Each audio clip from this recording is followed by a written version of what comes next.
All right, everyone, welcome back. It is Brian Clark, broker associate with Century 21 Alton Clark, and your neighborhood realtor. I'm coming at you with the June report for our neighborhood. Some great information I'm going to share with you all and some upcoming trends. I've been hearing a lot of stirs out there of, economy crashing and all that good stuff. I'm going to kind of help you look at the numbers and kind of come to a conclusion for yourself. It is not as bad as what a lot of folks are trying to make it out to be. It's actually nowhere near what a lot of folks are trying to make it out. The numbers are very promising. I hope everyone survived July 4th and you have all your fingers intact and got to enjoy some nice time. So let's get into it for the June report for our Spring Oaks neighborhood. So overall sales, we've had about 23. That's number's going to jump here shortly. It's going up to about 28 because we have a lot of pending sales right now. So we're on a good pace. 2019 we only had 53 overall. 2018 we only had 44. So not really big sales years considering the size of our neighborhood being just shy of like 1,300 houses. But we're at a good pace despite the COVID issue. There was a little bit of time where people were getting a little scared, but home sales are starting to pick back up. There are a lot more folks that are putting their homes up for sale, so that's good news there. Overall sales are down 20%. However, they are back on the rise. We had some shortcomings over previous months and what have you, but it is coming back in a pretty big way. Sales price, due to low inventory, obviously that is going to increase sales prices in a big way. We're up 11% over this time last year, which is fantastic. That does bode well for a lot of folks that are interested in selling their homes, and a lot of people who have been putting their homes up recently have been reaping the benefits of that. So that's good news. As inventory starts to level out, that will start to slow. A normal market is about 3% growth. So we're about four times that normal, increase year over year. So, and that is mainly due to just low inventory and interest rates for mortgages being the lowest they've ever been. For those of you who don't know, I'm also a mortgage broker as well. So I'm getting a lot of requests of people wanting to do refinances and stuff like that to take advantage of the great interest rates. So that's happening in a big way. And that also allows new buyers coming into the market to take advantage of some of the very lowest interest rates that have ever been around. So so far the average sale price in our neighborhood has gone up a little bit to $278,532 versus the previous years.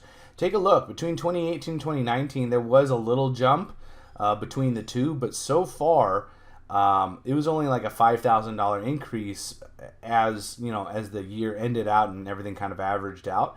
As of right now, we are more than double that in difference between the previous years. So as you can see, the demand is high, inventory is low, is really having a direct cause and effect hit on the average sale price in our neighborhood. So that's good news. For those of you who are looking to sell, for buyers, it's tough. I totally get it, but at the same token, we have super low interest rates, so even though the numbers are higher, your payments are pretty similar to those who were purchasing in the 4% range, even at the higher price. So that kind of works itself out.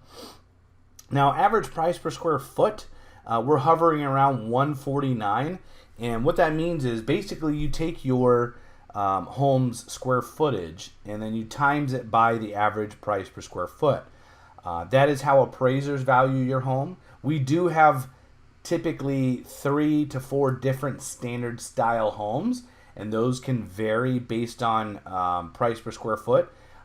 Some of the larger homes, or what I call the the L-shaped shoebox, they have a different price per square foot versus the 2-story side-by-side shoebox.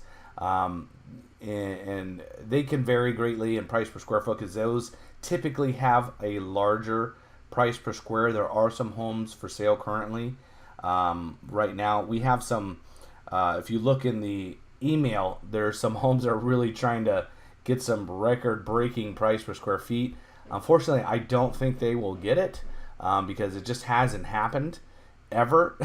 And typically, some people are really trying to take advantage of this low inventory, but there is kind of shooting outside the mark. It's okay to push the limit, but you got to stay within reason. There's been certain price per square foot that has never been achieved in our neighborhood ever, and we're not quite there. But there's some folks that are going after almost $500,000 for a house in our neighborhood. Is just not, I don't think, is going to happen. So the good news is average time on market has gone down again to 24 days on market. So take in consideration right now, folks, if you have a home for sale in our neighborhood and you're starting to approach that number and nothing's happening, it's a good chance. Like I said, there's only 3 things that sell homes: price, condition, and location.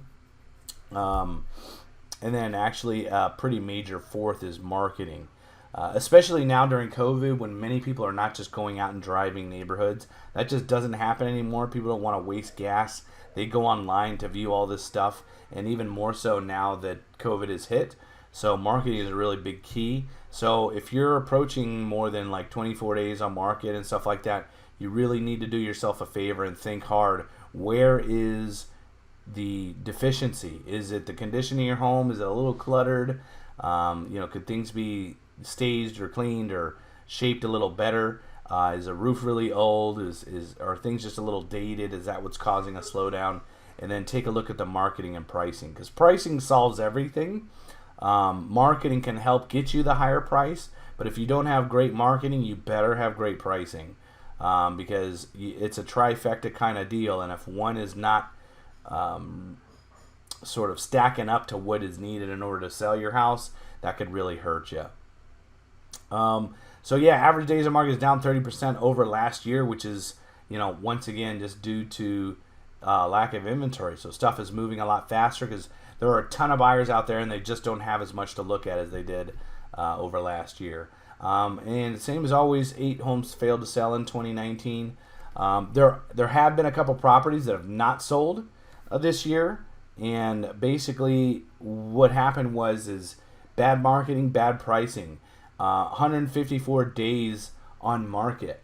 Listen, if it is taking on average 24 days to sell a house and you're even remotely approaching the 154 day mark, something is wrong. Like I said, whether it be pricing, marketing, whatever it may be, that is a conversation that you need to have sooner than later, and something did not help out right. And I help a lot of clients sell after they've attempted to sell previously and did not succeed. It is not always pricing. It is a lot of times, but it's not always pricing. A lot of times it does have to do with marketing and how the home was staged or positioned or how it looked online that hindered them. But that's a conversation I'd be more than happy to help anyone out there who's experiencing difficulty with selling their property and just wasn't able to do so. Current listings, right now there's 2 for sale and 5 that are pending. So great news. Congratulations to those folks out there. You know who you are, who got your home under contract right now. Be careful. Appraisers are really coming down hard on sales currently, just because of inventory is low and pricing is going up quickly. Typically when that happens, appraisers sort of trail behind and they don't always keep up with that. So do your best. Make sure your agent is providing examples of homes that have sold with a price per square foot. Just to give you an idea, for those of you out there, I have a 4.2. My house was renovated completely top to bottom in 2015, totally gutted. And then in this year, I had a brand new roof put on and my exterior painted, and I have a pool. And I had just recently, I own the house cash. I took a loan out, so they came out and appraised my properties. I was getting a rental property, and my house appraised at $309,500, and so that brought, let me do the math real quick. I opened my mouth too soon. I didn't have the number ready. So if I was at 309, and then I divide that by my 1863 square feet, that puts me at $165 a square foot. Now, keep in mind, my house is completely renovated less than 5 years ago, and I just put on brand new roof and all that good stuff. So, it's not typical, Some folks have done some renovations and stuff like that. You can get a very choice price per square. Sometimes appraisals when you're doing refis are a little more generous, so be careful. But like I said, it's above the average, which is the 149 average. So it just depends on condition and things of that nature of what you're looking at. But I can, share with you all my appraisal and all that good stuff, and also have a pool, so that comes into play. There's a lot of folks that are attempting to get that price per square foot with no renovations and no pool. You're going to be having a tough time. So, yeah, keep that in mind. And forgive my daughter in the background. She's a little 1.5-year-old monster. She likes to scream anytime I do recordings. So, this is a screenshot of the statistics in Central Florida as a whole. I have included that in the email that you're getting, so don't worry. Don't try to read it all here. I just wanted to give you a shot of what it looks like. This kind of shows you that the market is not doing bad. A lot of folks are like, oh, it's economic ruin coming. Yes, a lot of people have been affected by COVID. A lot of things have happened to cause a negative. But overall, like I said, due to interest rates are starting to creep below 3% for mortgages and whatnot, the buyer pool has increased dramatically. I have gotten several people looking to get qualified to go buy houses, and it has happened across all my other friends that are in the business as well, just because everyone's wanting to take advantage of those low interest rates. So there's a lot of eyeballs out there. So if you're thinking, oh, maybe I don't want to sell because I don't think I could get the money I want, that is incorrect. You certainly can. There are tons of people that are looking, and there are ways to do so to do it safely. So as always, what I try to do is bring education information to my neighbors out there. So if you ever have any questions, don't hesitate to reach out to me and give me a buzz, because that's what I'm here for, and that's what I look to do. As you can see, you have my number on the screen right there. Don't ever hesitate. And those images that you see are also many homes that I have sold in under a week for top dollar. I usually set records in neighborhoods for highest price per square foot or highest number, just based on the way we market and the way what I bring to the table. We do professional photos. I do the 3D tours. I do video tours. All that good stuff. And it works. It really works, and it helps out. So once again, I hope you enjoyed the information, and I hope you guys are staying safe. And I know it is a tough time right now, but do your best. Hang in there. Remember, stay positive. Hopefully all this stuff will be turning around here shortly.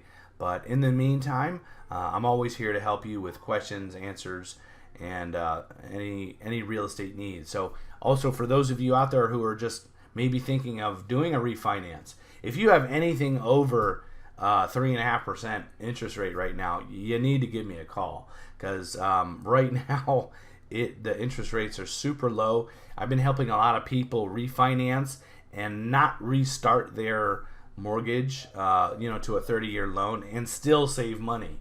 A lot of people are getting rid of mortgage interests. For those of you who may or may not know, it's something that you pay when you have a loan that's more than 80% of value of what your appraised value of your home is. So that's an instant savings, and dropping usually $100 to $150 a month off the mortgage, not to mention whatever you could save by paying at a lower interest rate. So keep that in mind, and I'm here to help. I can do estimates and stuff like that and pre-approvals and give you an idea, and it's no cost out of pocket to you to do so.